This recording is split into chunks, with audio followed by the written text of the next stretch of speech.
gente, tudo bem com vocês? Hoje eu vim conversar a respeito da série O Exorcista, que é vendida como um reboot lá do primeiro filme produzido na década de 1970, que é um filme inspirado nessa obra, O Exorcista, do William Peter Blatty. Por que essa série ela é um reboot? Para explicar isso, em primeiro lugar, eu vou dizer para vocês a diferença entre remake e reboot. Geralmente as pessoas fazem uma grande confusão, até porque alguns remakes estão meio que misturados com reboot, etc. Mas vamos no conceito mais rigoroso. Remake é simplesmente contar a história da mesma forma, só que com outros artistas. Podemos até colocar em momentos atuais, mas o remake ele é fiel à história, ele não muda a essência. O reboot ele já modifica os fatos. Por exemplo, a série Smallville, remake ou reboot? Reboot, não é remake porque não faz nenhuma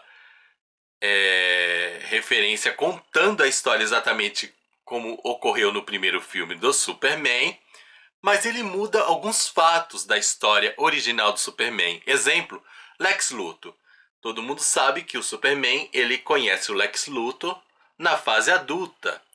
E o Lex Luthor, em primeiro lugar, vê o Superman. Ele nem sabe da existência do Clark Kent. Em Smallville, o Lex Luthor é praticamente um amiguinho, um colega de juventude do Superman. Então mudou os fatos. Mudando os fatos, dando uma nova origem, é reboot. O filme lá de 1970 teve algumas continuações. E a história da série, ela ocorre muitos anos depois do primeiro filme, praticamente nos tempos atuais. Porém, ela faz assim, dentro de alguns capítulos, um preenchimento das lacunas entre a década de 70 até os dias de hoje. E essas lacunas, esses preenchimentos, modificaram a história. Então isso faz com que a série seja um reboot. Modificou a história, reboot. O que vai tratar a história da série? O que a série vai nos mostrar? Em primeiro lugar, a série ela vai estar bem focada na presença, na representação de dois padres, que praticamente para mim é uma imitação do filme. No filme nós temos um padre jovem e um padre mais velho, experiente. O padre jovem bonitão, o mais velho nem tanto bonitão, mas ali é um padre experiente que é o tutor, é o que vai auxiliar o padre jovem a fazer a expulsão do demônio de uma garota a pedido da mãe dessa garota, que é uma atriz. Até agora eu falei do filme. Na série nós vamos ter dois padres, um mais velho, experiente, só que nesse caso ele é bonitão, e um padre jovem, também bonitão. A senhora Hancy, ela vai fazer um pedido ao padre jovem. A casa dela tá meio ruim. A família dela tem problemas. Tem tanto problema que nem precisava do demônio. O demônio foi assim, sei lá, um acréscimo. A família já estava derrubada. O marido dela é alguém que sofreu um acidente e não tinha memória, estava dando muito trabalho. Ela tinha uma filha rebelde e uma filha boazinha. A filha rebelde estava dando tanto trabalho para essa mulher que ela começou a acreditar que a menina estava possuída pelo demônio. Então ela foi pedir ajuda ao padre jovem, que é o padre Thomas. O padre Thomas, apesar de ser um homem de fé e com crises, ele não acredita muito na questão do demônio. Ele acredita em Deus. E as crises dele é mais por questões celibatárias. Ele tá meio ligadinho aí numa mulher, tem um romancezinho. Não é uma crise assim de fé na existência de Deus. É um padre assim, acredita em Deus, mas o demônio não existe. Ele acha que a senhora Hancy simplesmente está falando de problemas psicológicos e aconselha que ela leve a menina a um psiquiatra, assim como ocorre lá no filme. Então, tem alguns pontos bem parecidos entre filme e série.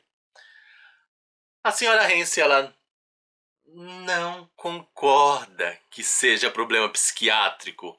Ela teima que é o demônio. E na história vai surgir o padre mais velho, que é o padre Marcos, cheio de experiência, que acredita.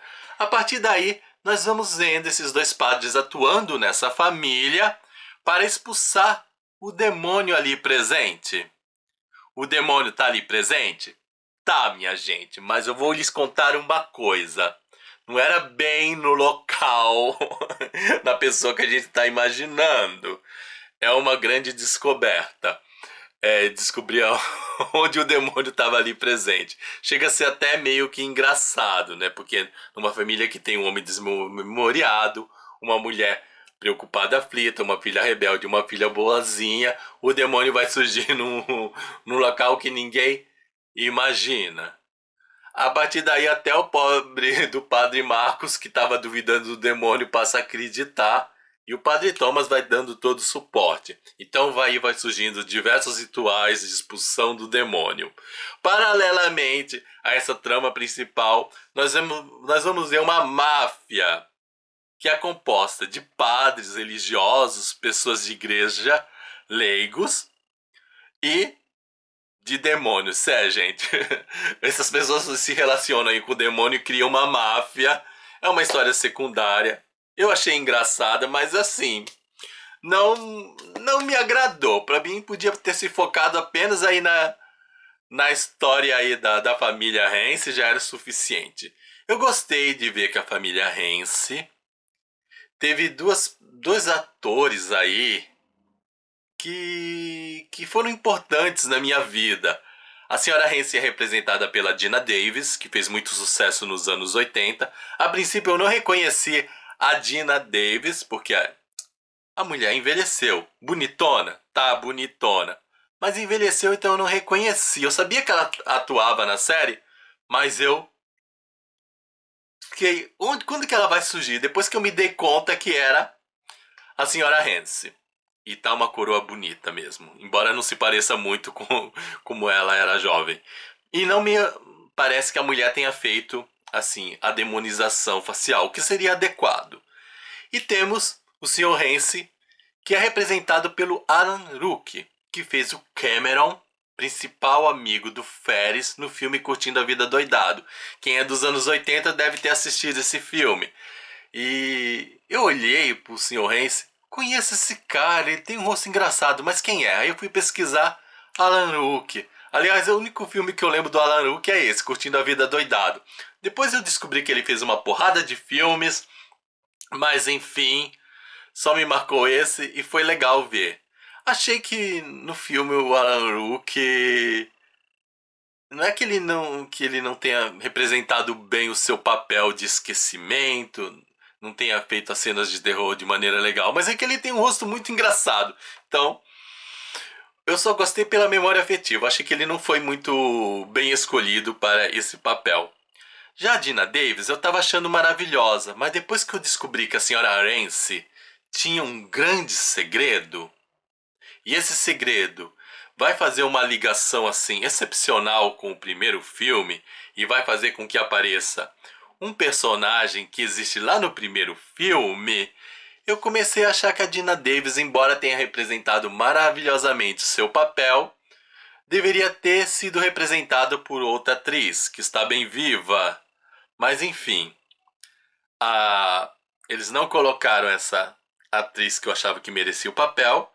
E o novo personagem aí que surgiu quando é descoberto o segredo da senhora Hansen foi interpretado também por outro artista ou por outra artista e poderia ter sido representado pelo artista do filme original também. Eles não fizeram isso, quiseram botar artistas novos para representarem papéis antigos e assim, para quem é fã, deixou muito a desejar. Mas enfim, a história vai rolando, vai ocorrendo aí rituais de possessão demoníacas, com os efeitos aí de gente flutuando, vomitando, cabeças virando e por aí vai. Não vou falar mais nada, a respeito dessa primeira temporada. Mas eu gostei, apesar de enxergar alguns defeitos. Já a segunda temporada, sinceramente, foi uma palhaçada. Gente, que coisa horrível. O Thomas e o Marcos se tornam uma espécie de caça-demônios. É quase tipo um caça-fantasma, só que caçando demônios. E o Thomas, ele... Essa segunda temporada começa 6 meses depois dos últimos acontecimentos da primeira temporada. Nesse período, o Thomas estava instruindo, estava ensinando Marcos a como expulsar os demônios. Aí eles começam a atuar e eles vão se confrontar com 3 possessões demoníacas principais. De uma mulher que perdeu uma criança e estava sofrendo. Então fica aí aquela coisa. Ai, será que é demônio mesmo ou é problema psiquiátrico? Aí depois tem uma menina, uma adolescente que também está sendo atacada pelo demônio. E também fica aquela dúvida, é demônio ou é problema psiquiátrico? E o demônio vai atuar num orfanato, cheio de crianças, aí em meio a algumas pessoas. Em todas essas possessões sempre há dúvida, demônio ou problema psiquiátrico? O que eu gostei foi que, numa dessas possessões, uma é realmente problema psiquiátrico. Então achei bacana a história mostrar isso, que pode existir possessões demoníacas verdadeiras. Isso é, se você acredita, se você é uma pessoa de fé, vai acreditar que existe realmente uma possessão demoníaca verdadeira. Vai ter gente que não vai acreditar, mas para as pessoas de fé existe. E vai mostrar também a possibilidade, ó, não é de verdade não. Tem um caso aí que é coisa, ó, da cabeça. Aí a história vai surgindo os rituais, como na primeira. O que eu achei legal, o que eu não achei legal, continuando aí a nossa conversa. No primeiro, na primeira temporada, os rituais de expulsão realmente seguem o padrão católico, várias orações, vários dias, etc. Bacana isso. O que não foi positivo foi o uso das camisetinhas dos padres durante as possessões. Os padres, os atores escolhidos, são bonitões, atléticos. Então, regatinha, calça jeans, regatinha, camisa justinha. Pô, o padre tá vindo lá para expulsar o demônio e o padre é a própria tentação. Eu achei que ficou muito apelativo. Se eles queriam mostrar os corpos dos padres, assim, queria chamar atenção, fazer uma coisa comercial, olha, teve cenas aí do padre Marcos se envolvendo com mulher, teve cena dele na casa mais à vontade, então essas cenas caberiam uma camisetinha regatinha, talvez até um shortinho, uma roupinha mais tchan, mas olha, eu achei que pra coisa do demônio, não é que que eu vou dizer as pessoas não gostam de ver isso, elas gostam, mas não combina, gente, né? Não é só, não pode a coisa ficar só apelativa, então não deveriam ter, ó, tirado essas cenas aí de camisetinhas. Aí, dentro disso, eu sei que a igreja acredita em rituais prolongados. Mas eu tenho a minha dúvida. A minha dúvida ela vai meio contra a igreja.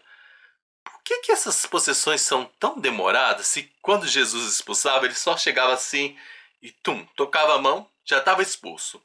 Houve uma expulsão aí feita pelos apóstolos que não deu certo por falta de fé, mas os apóstolos falaram com Jesus e não tinha ritual longo, mas agora não, a coisa tem rituais longos. Aí vamos para a segunda temporada. Surge também a mesma coisa, os padres ali com as roupinhas mais justinhas, mais tchan, mas agora eles estão um pouquinho mais comportadinhos, apesar das roupinhas serem tchãs. É porque lá nesses locais a coisa estava um clima frio, então não caberia a camisetinha.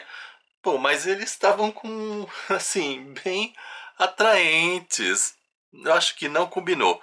Os trajes durante os rituais de possessão demoníaca não estavam combinando. A outra coisa que me incomodou, aí eu acho que talvez não faça parte realmente da crença da Igreja Católica, eu achei totalmente fora de base, é que o demônio ficava amarrado.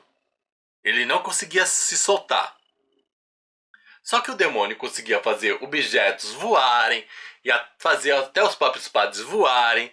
Tudo voava, ele atacava. Algumas vezes o demônio ele lutava com os padres, com as pessoas, fazendo voar, tacando objetos de maneira mágica na cabeça dessas pessoas. E algumas vezes o demônio ele conseguia se libertar quando os padres cometiam alguma falha. Não é que realmente ele quebrou lá as correntes de maneira mágica, mas ele dava o seu jeitinho de uma maneira assim bem, digamos, concreta, e se libertava. E o demônio ia na briga, né, do sopapo.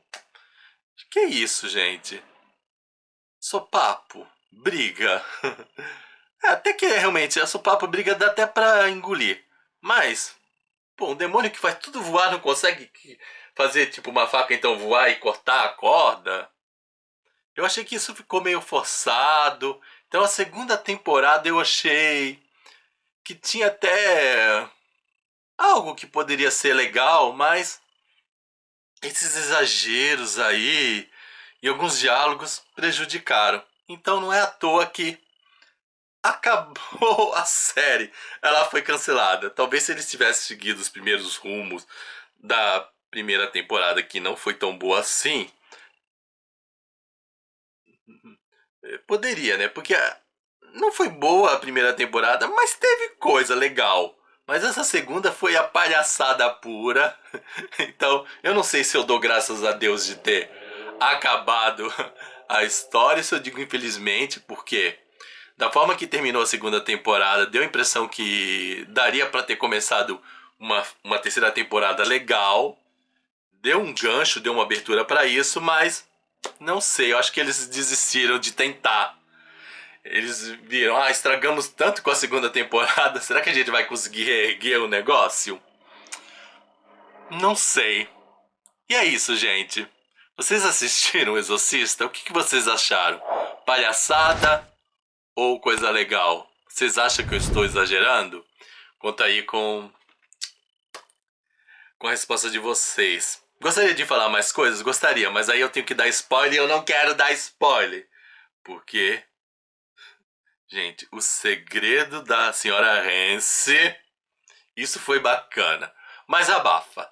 E é isso, gente. Espero que vocês tenham gostado. Não se esqueçam de dar o seu joinha, nem que seja por caridade. Afinal, copo d'água e um joinha não se nega pra ninguém. Tchau pra vocês e até o nosso próximo vídeo.